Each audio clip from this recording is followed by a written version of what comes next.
50% tariff on steel, 50% tariff on aluminum, 25% tariff on automobiles, all the tariffs on forest products.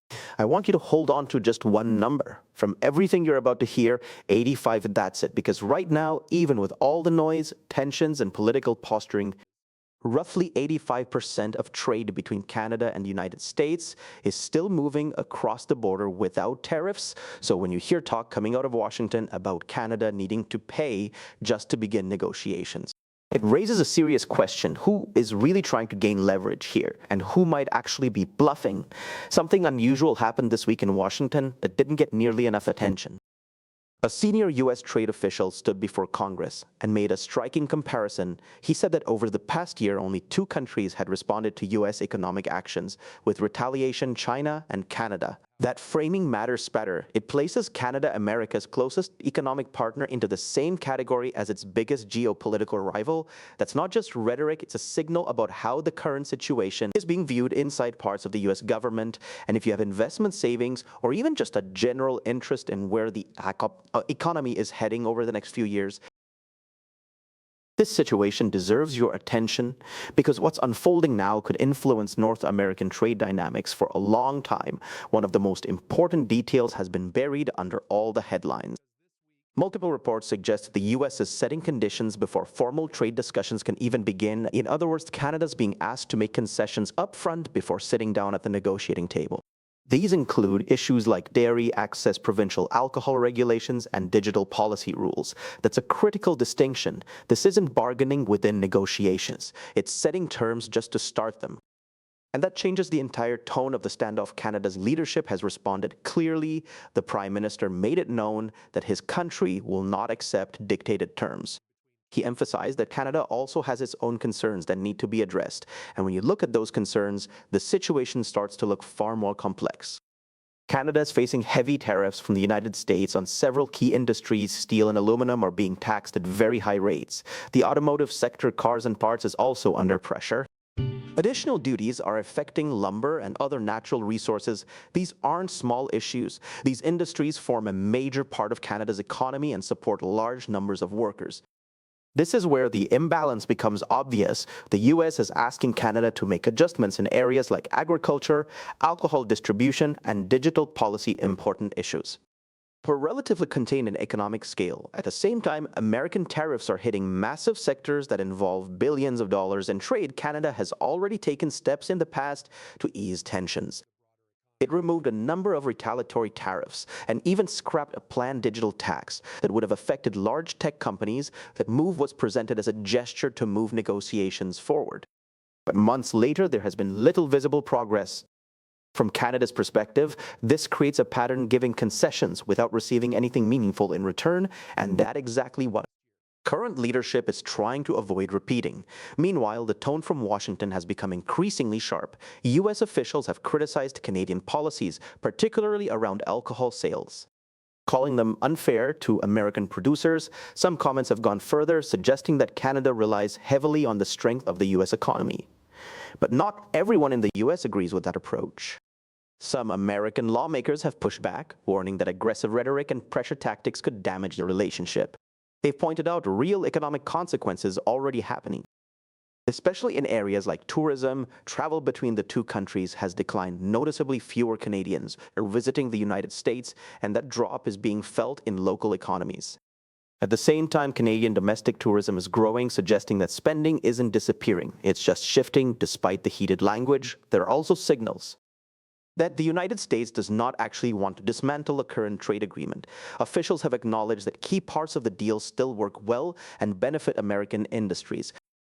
That's an important detail, because it suggests the goal may not be to end the agreement, but to reshape it. And this is where things get even more interesting, while Canada is facing delays in starting formal negotiations. Mexico has already moved ahead. The U.S. and Mexico have scheduled talks, putting Canada in a position where it risks falling behind in the process. With a key review deadline approaching, timing is becoming critical. Under the agreement's rules, all 3 countries must soon indicate whether they want to extend the deal, modify it, or begin a process that could eventually lead to its expiration.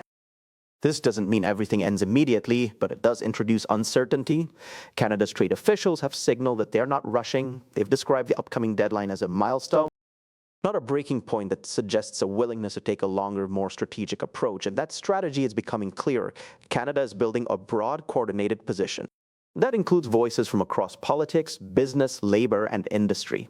Instead of reacting quickly, it appears to be preparing carefully. This includes forming advisory groups made up of experienced leaders and experts from different sectors of the economy. The goal seems to be creating a unified front, one that is not tied to short-term political pressure with a stable government in place. Canada has the ability to be patient. On the other side, the United States may be facing a different timeline. Political cycles, including upcoming elections, can create pressure to show quick results. Trade disputes often become political issues, and that can influence how aggressively negotiations are pushed. Canada's current approach is not about refusing to negotiate. It's about linking issues together. Instead of discussing domestic policy changes separately from tariffs, it wants everything addressed at the same time. This prevents a situation where one side gives up leverage in one area. While gaining nothing in another, this kind of strategy is common in complex negotiations. It ensures that progress is balanced and that concessions are matched with meaningful outcomes. At the same time, economic data is quietly strengthening Canada's position. Changes in travel patterns and spending habits are having real effects. Billions of dollars that once flowed into the U.S. economy are now staying within Canada. That shift adds another layer to the negotiation dynamic. To be fair, the United States does have legitimate concerns. Issues like market access for dairy products and restrictions on alcohol sales for real and have been debated for years. There are also ongoing questions about how digital markets should be regulated. These are valid topics for negotiation, but the way they are being handled matters. Imposing heavy tariffs on major industries and then demanding concessions before talks even begin creates a perception of imbalance. It turns what should be a negotiation into something that feels more like pressure, and yet despite everything, the foundation of the relationship remains strong. Trade between the two countries is massive, billions of dollars every single day. Most of it still flows freely without tariffs. That underlying reality hasn't changed, so the real question isn't whether the relationship will collapse overnight. It's whether both sides can manage the situation without damaging something that has taken decades to build. Right now, two different strategies are colliding. Canada is choosing patience, coordination, and long-term positioning. It is building alliances, preparing its arguments, and waiting for the right moment. The United States appears to be applying pressure, aiming for quicker concessions and faster movement. One of these approaches is likely to succeed. The other could backfire, and that's the uncertainty at the center of all this. Because depending on how it plays out, the outcome won't just affect trade policies. It will shape the economic direction of the region for years to come. In the end, this dispute goes far beyond tariffs, quotas, or political messaging. It's really about power leverage and the future direction of North American trade. Canada is making a calculated move by refusing to accept preconditions and insisting that major tariff issues be addressed alongside any broader negotiations.